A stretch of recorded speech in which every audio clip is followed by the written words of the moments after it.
नमस्कार, जय हिंद, वंदे मातरम। साथियों, एक बार आप सभी का बहुत बहुत स्वागत है देश के नंबर 1 सरकारी यूट्यूब चैनल के अंदर। वहीं दोस्तों, आपने अभी तक हमारे चैनल को सब्सक्राइब एवं इस वीडियो को शेयर नहीं किया है तो वीडियो को शेयर जरूर करें।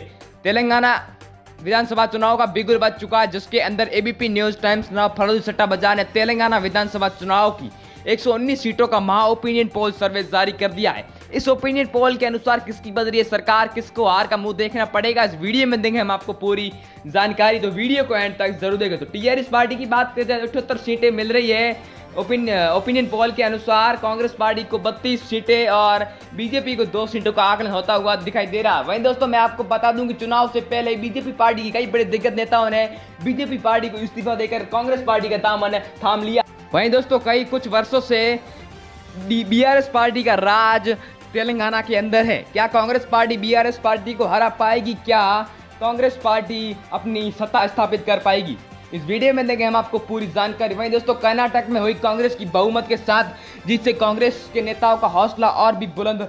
वहीं दोस्तों, आपने अभी तक हमारे चैनल को सब्सक्राइब नहीं किया तो सब्सक्राइब जरूर करें। और बात करें तेलंगाना की सर्वप्रथम सीट रंगारेड्डी की। दोस्तों, रंगारेड्डी में कुल 8 सीटें, 8 में से 3 बीआरएस पार्टी को, 3 कांग्रेस पार्टी को और 2 बीजेपी पार्टी को प्राप्त होती नजर आ रही है अब की बार। वहीं दोस्तों, बात करी जाए तेलंगाना की अगली सीट निजामाबाद की।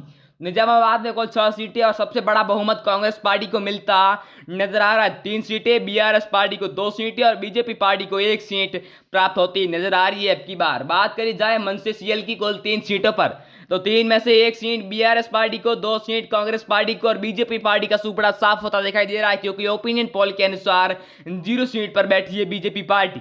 और बात की जाए भारतरी जिला की कुल 5 सीटों पर तो 5 में से कांग्रेस ने सबको बड़ा ही तगड़ा झटका दे दिया है, क्योंकि यहां पर कांग्रेस को 3 सीटें हासिल हुई है, बीजेपी पार्टी को 2 सीटें और बीआरएस पार्टी को 1 सीट पर अपना कब्जा करके बैठी है। बात करी जाए करीमनगर की कुल 2 सीटों पर बात करी जाए तो बीआरएस पार्टी को 1 सीट, कांग्रेस पार्टी को 2 सीट और बीजेपी को 1 सीट का आकलन होता हुआ दिखाई दे रहा है अब की बार। वहीं दोस्तों, बात करी जाए अगली सीट हैदराबाद की।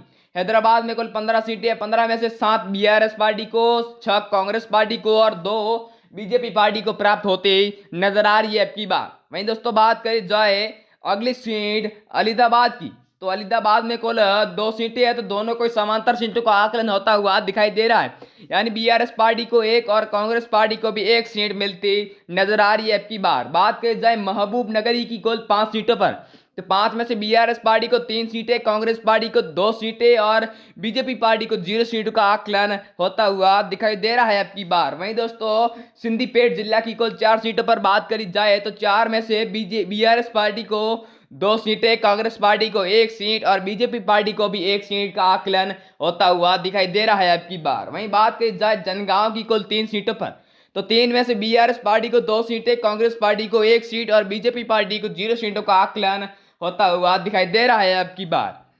वही दोस्तों, बात करी जाए अगली सीट सूर्यपेट जिला की कुल 4 सीटों पर तो 4 में से दोनों को समांतर सीटों का आकलन होता हुआ दिखाई दे रहा है, यानी बीआरएस पार्टी को 2 और कांग्रेस पार्टी को भी 2 सीटों का आकलन होता हुआ दिखाई दे रहा है अब की बार। वहीं दोस्तों, बात करी जाए वारमल अर्बन की कुल 3 सीटों पर तो 3 में से 2 बीआरएस पार्टी को, 0 कांग्रेस पार्टी को और 1 बीजेपी पार्टी को प्राप्त होती नजर आ रही है अब की बार। वहीं दोस्तों, बात करी जाए अगली सीट गढ़वाल जिला की कुल 2 सीटों पर तो 2 की तो बीआरएस पार्टी को प्राप्त होती नजर आ रही है, वहीं कांग्रेस पार्टी को 0 और कमल मुरझाया हुआ दिखाई दे रहा है अब की बार।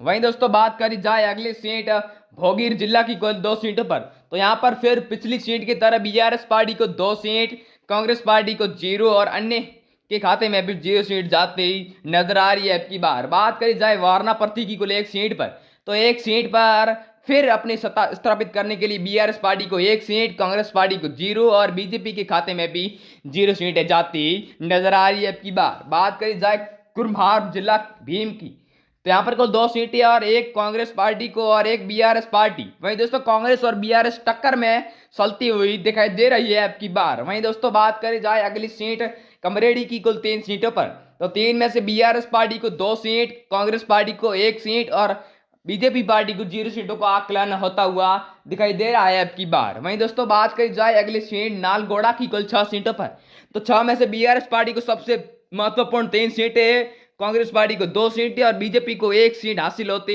नजर आ रही है अब की बार। वहीं दोस्तों बात करी जाए अगली सीट मेरठ जिला की। मेरठ में कुल 2 सीटें या दोनों को समांतर सीटों का आकलन होता हुआ दिखाई दे रहा है, यानी बीआरएस पार्टी को 1 सीट और कांग्रेस पार्टी को भी 1 सीट प्राप्त होती नजर आ रही है। वहीं बीजेपी को 0 सीटें हासिल होती नजर आ रही है। इस वीडियो में इतना ही, मिलते हैं अगले वीडियो में, तब तक के लिए जय हिंद, वंदे मातरम।